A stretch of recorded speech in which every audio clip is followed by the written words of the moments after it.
Hi friends, welcome back to the channel.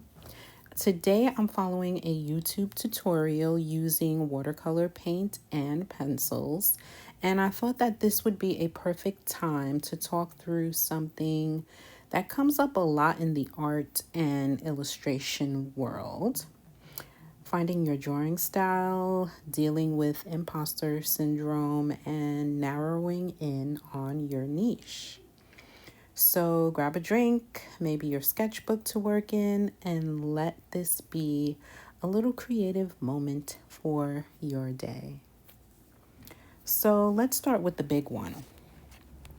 Style. Your drawing style.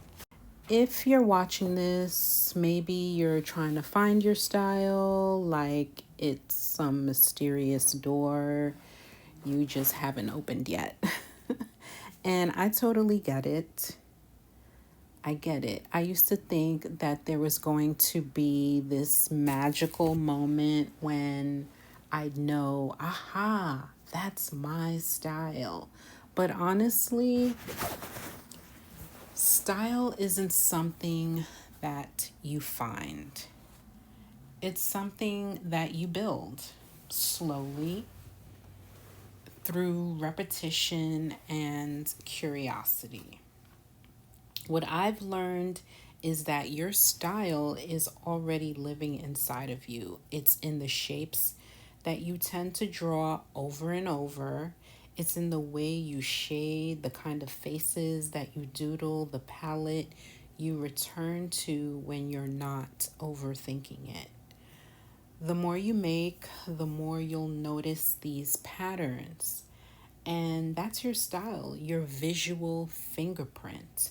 The trick is to notice it and to nurture it and not rush it. Now let's talk about the thing that sneaks in just when you start gaining confidence. Imposter syndrome. Yeah, that little voice that says, "Who do you think you are? Your art isn't good enough. Look at how much better they are." If you've felt that, then congratulations, because you're an artist, okay? Seriously, the voice shows up for everyone.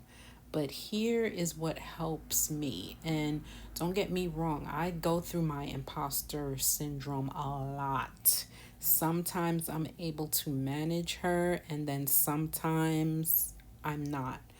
But what helps me is that I remember that imposter syndrome is not real. It is not real. It's not a sign that you're failing. It's a sign that you're expanding, you know? And I use this affirmation for myself whenever I start feeling like, I'm not good enough or my art sucks, or I shouldn't be here calling myself an artist. You definitely should. And the affirmation is, I am who I say that I am.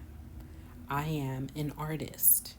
And that goes for everybody, and like every discipline, every creative genre. You know what I mean? I am who I say that I am. I am an artist. Social media can make this worse, obviously, right? So, because we scroll and see all these seemingly amazing, polished artists who have it all figured out, but you're seeing a highlighted reel, not the 2 a.m. doubts, not the unfinished pages. You're not the years it took for that artist to develop what you're admiring. You know what I mean? Every artist you admire once had no idea what they were doing either. They just kept going. So, keep that in mind. When you feel imposter syndrome coming on, try to reframe it for yourself. Create an affirmation for yourself. Use mine. I am who I say that I am. I am an artist. Again, reframe it and think of it as an expansion, a leveling up, and that's why it feels so uncomfortable, because it is an expansion. You are leveling up. You care about your artistry. You care about, you know, your work. So, yes, you're going to kind of resist the expansion in a way, if that makes sense. So, niche. Let's talk about niche. Let's say you're figuring out your art voice, you're growing, you're experimenting, but now you're asking, what kind of illustrator am I? Children's books, surface design, editorial, stationery. It's all really overwhelming. And I remember I immediately came into it like, oh, I'm going to be designing, illustrating children's books. Like, that's what I'm doing. And then it was landscapes for me, and then it was this, and then it was that, and I'm still all over the place, man.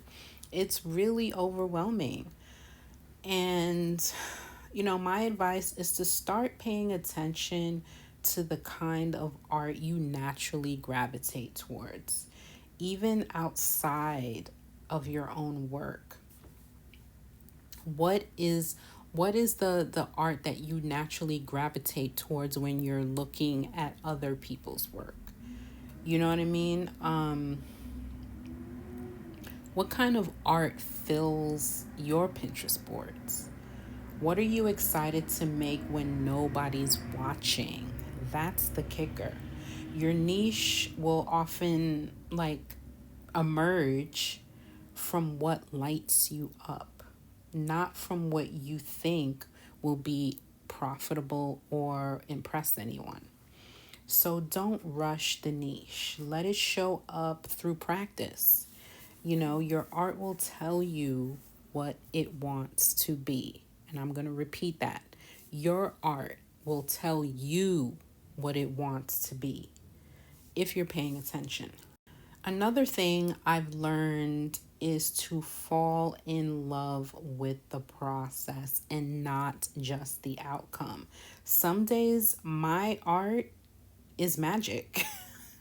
And other days it's a fucking mess, okay? But if I only created on those magic days, quote unquote, I'd hardly create at all, because those days, come less often than the mess days, So style, niche, confidence, it all comes from showing up consistently, not perfectly. You don't have to know exactly where you're going just to take the next step. The path will reveal itself as you walk on it. You don't need a master plan. You just need curiosity and courage. You really need to be courageous in this art game. And if no one's told you today, I'm going to tell you, you're allowed to take your time. You're allowed to grow at your own pace. And your work is valid, okay? Even if you're still figuring things out, and you're doing better than you think, okay? So to wrap things up here, thanks for spending time with me today. If you liked this kind of painting/chat, let me know in the comments. And if you're still on the journey of finding your style or your niche, trust that you are not alone. It is a journey. It's not going to happen overnight, okay? And again, you're not alone. Your work matters, your voice matters, and the artist community, I'm cheering you on every step of the way. So if you made it this far, that means that you like it here. So you should subscribe, okay? So go ahead, do that, and I will see you guys in the next one. Okay. Again, I will leave you guys here and close out with some tunes while you watch me finish up these flowers, these fruits, and vegetables. All right, take care. See you in the next one. Bye.